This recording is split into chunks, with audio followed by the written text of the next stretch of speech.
오늘도 하나님의 말씀을 사모하며 나오신 우리 사랑하는 성도님들 주님의 이름으로 환영하고 축복합니다. 함께 말씀 보겠습니다. 함께 보실 말씀은 요한계시록 21장 1절로 8절까지의 말씀입니다. 또 내가 새 하늘과 새 땅을 보니 처음 하늘과 처음 땅이 없어졌고 바다도 다시 있지 않더라. 또 내가 보매 거룩한 성 새 예루살렘이 하나님께로부터 하늘에서 내려오니 그 준비한 것이 신부가 남편을 위하여 단장한 것 같더라. 내가 들으니 보좌에서 큰 음성이 나서 이르되 보라, 하나님의 장막이 사람들과 함께 있음에 하나님이 그들과 함께 계시리라.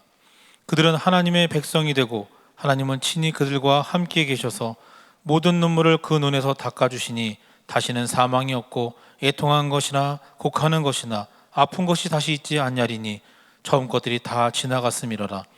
보좌에 앉으신 이가 이르시되 보라, 내가 만물을 새롭게 하노라 하시고 또 이르시되 이 말은 신실하고 참되니 기록하라 하시고 또 내게 말씀하시되 이루었도다. 나는 알파와 오메가요 처음과 마지막이라. 내가 생명수 샘물을 목마른 자에게 값없이 주리니 이기는 자는 이것들을 상속으로 받으리라. 나는 그의 하나님이 되고 그는 내 아들이 되리라. 그러나 두려워하는 자들과 믿지 아니하는 자들과 흉악한 자들과 살인자들과 음행하는 자들과 점술가들과 우상 숭배자들과 거짓말하는 모든 자들은 불과 유황으로 타는 못에 던져지리니 이것이 둘째 사망이니라. 아멘. 오늘 하나님 아버지의 뜻이라는 제목으로 함께 말씀을 나누겠습니다. 이 세상에는 하나님의 뜻, 또 사람의 뜻, 마귀의 뜻, 이렇게 세 가지 뜻이 있습니다. 자, 이 중에 가장 중요한 것은 무엇일까요? 당연히 하나님 아버지의 뜻이죠. 그래서 예수님께서도 이렇게 말씀합니다. 내가 하늘에서 내려온 것은 내 뜻을 행하려 함이 아니요 나를 보내신 이의 뜻을 행하려 함이니라. 우리가 무슨 일을 열심히 하는 것은 분명 중요한 겁니다. 하지만 열심히 하는 것이 중요한 것이 아니라 아버지의 뜻이 무엇인지를 먼저 알고 그 뜻을 이루어 드리는 것, 그것이 중요하다고 하는 겁니다. 교회의 일도 하나님의 뜻을 모르고 자기 생각대로 하게 되면 도리어 하나님의 일을 망치게 되는 경우들을 봅니다. 자기가 생각할 때는 이렇게 하면 하나님이 좋아할 것이다 라고 생각을 하고 마구 밀어붙이는 그런 경우들이 있습니다. 특히 이런 분들은 말릴 수가 없습니다. 그러나 결과적으로 이런 사람이 하나님의 일을 망쳐놓게 된다고 하는 겁니다.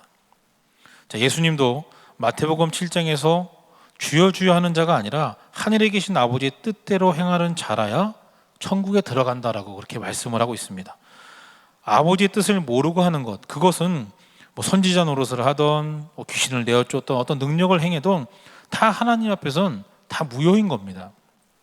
이 시간 아버지의 뜻에 대해서 두 가지 교훈을 나누고 그 은혜를 나누고자 합니다. 첫 번째로 아버지의 뜻을 깨달아야 한다라고 하는 겁니다. 자, 그렇다면 아버지의 뜻은 무엇일까요?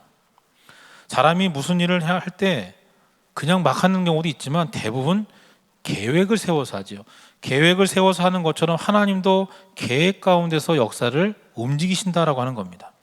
하나님이 무슨 일을 할 때는 즉흥적으로 하시는 것이 아니라 먼저 어떤 설계도를 다 그리신다라고 하는 거죠. 그 설계도에 의하면 하나님께서 천지를 창조하시고 제일 먼저 아담을 중심으로 하는 그런 나라를 만드셨습니다. 그 후에 아브라함을 중심으로 한 그런 나라를 만드셨고요. 또 그 다음엔 이삭을 중심으로, 또 그의 야곱을 중심으로, 모세를 중심으로, 그리고서 세월이 흘러서 12제자를 중심으로 하는 그런 나라를 만드셨죠. 그리고 오늘 우리 일산강림교회를 중심으로 하는 그런 나라를 만드셨습니다. 자, 그런데 하나님의 이 설계도의 궁극적인 목표는 무엇이냐? 바로 메시아의 나라라고 하는 거죠. 새 예루살렘입니다. 천지창조의 시작부터 영혼 농사를 지으신 거예요. 영혼 농사를 지어서 그 시대 또 그 나라마다 알곡은 천국에 다 두시고 또 쭉정이는 음부에 가둬 놓으셨다가 장차 예수님께서 재림하실 그때에 구원받은 죽은 영혼들을 데리고 오셔서 육체와 함께 부활시키시고 또 메시아의 나라로 이끌어 가시고요. 버림받은 그런 죽은 영혼들은 영원한 지옥불로 던져버리는 그런 날이 올 것이다라고 하는 거죠. 이것이 알파와 오메가가 되시는 하나님께서 천지를 창조하신 그런 목적이고 설계도인 겁니다. 천지 창조의 목적은 이 세상에서의 어떤 유토피아를 건설하는 것, 그것이 아니라 하나님의 백성들을 이 땅에서 훈련시켜서, 잘 훈련시켜서 하나님께서 예배하시는 그 새 예루살렘으로 데려가는 그곳에 있는 겁니다.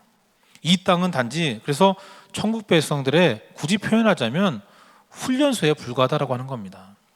성도 여러분, 우리 신앙의 정점은 이 세상이 아닙니다. 이 세상이 아니고 새 하늘과 새 땅, 바로 새 예루살렘이 되어야 하는 겁니다. 우리가 저 예루살렘 성을 볼 수 있어야 됩니다. 저 성을 보지 못하면 신앙이 타락하고 부패하는 겁니다. 메시아의 나라 새 예루살렘을 바라보는 그런 성도님들이 되시기를 간절히 바랍니다. 자, 두 번째로 하나님의 뜻은 모두가 천국 백성이 되는 겁니다. 우리 모두가 천국 백성이 되어야 된다고 하는 거죠. 요한복음 6장 38절부터 40절에 의하면 하나님 아버지의 뜻은 뭐라고 말씀하냐면, 하나님 아버지께서 택한 자들을 한 사람도 잃지 않고 예수 믿고 영원한 생명을 얻게 하시는 것이다 라고 이렇게 말씀을 하고 있습니다. 무엇을 가지고 여러분 우리가 예수 그리스도를 믿는다고 이야기합니까? 여러분은 무엇을 가지고 예수 믿는다고 얘기합니까? 예수님께서 동정녀 마리아에게서 성령으로 탄생하신 것, 그것을 믿는 거죠. 예수님의 고난과 죽으심, 또 부활과 승천, 재림, 그리고 장차 이루어지는 그런 천년왕국, 이 모든 것을 다 믿고 신앙을 고백해야 예수를 믿는 것이고 장차 새 예루살렘의 주인공이 되는 거죠. 우리는 예배를 드릴 때마다 사도신경으로 우리의 신앙을 고백합니다. 자, 그 사도신경의 내용을 보면 어떻습니까? 예수님의 동정녀 탄생, 또 고난과 죽으심, 부활, 승천, 재림, 천년왕국, 바로 이 모든 것들을 다 포함하고 있습니다. 이 신앙 고백이 없는 교회 또는 신앙 고백이 없는 교인은 결단코 구원받을 수가 없는 겁니다.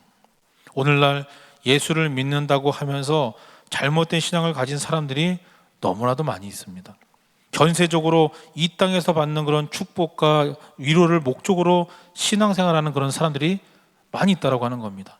물론 그것이 틀린 것은 아니지만 지극히 부분적인 것에 불과하다고 하는 사실을 우리는 기억해야 되는 겁니다.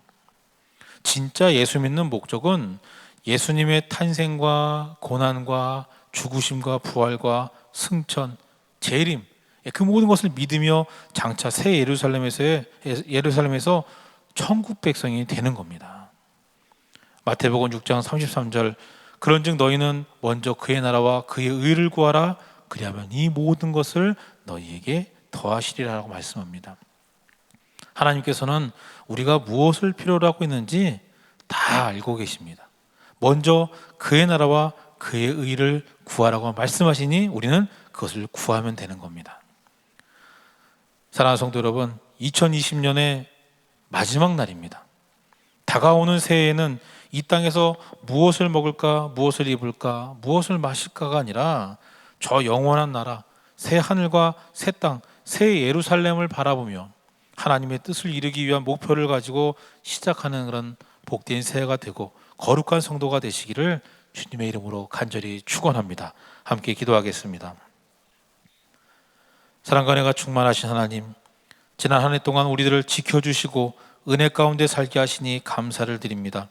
한 해의 마지막 날 우리들의 믿음의 연약함을 깨닫고 회개합니다. 하나님의 뜻대로 산다고 하면서도 그 뜻을 망각하고 내 뜻과 내 생각대로 살아왔음을 고백합니다. 하나님의 자녀로 하늘의 소망을 두고 살아야 할 저희들이 땅의 것에 매여 죄 가운데 어울리며 살아왔음 또한 고백합니다. 용서하여 주시고 하나님의 나라를 위해 쓰임받는 저희들이 되게 힘과 권능을 더하여 주시옵소서. 하나님의 계획하심에 우리의 삶을 온전히 맡기게 하시고 주님이 이끄시는 대로 순종하며 새 예루살렘을 향하여 나아가는 저희들이 되게 하여 주시옵소서. 우리들의 마음과 생각을 주장하시사 하나님의 뜻을 이루기 위한 목표를 가지고 시작하는 새해가 되게 축복하여 주시옵소서. 감사를 드리며 예수 그리스도의 이름으로 간절히 기도하옵나이다. 아멘.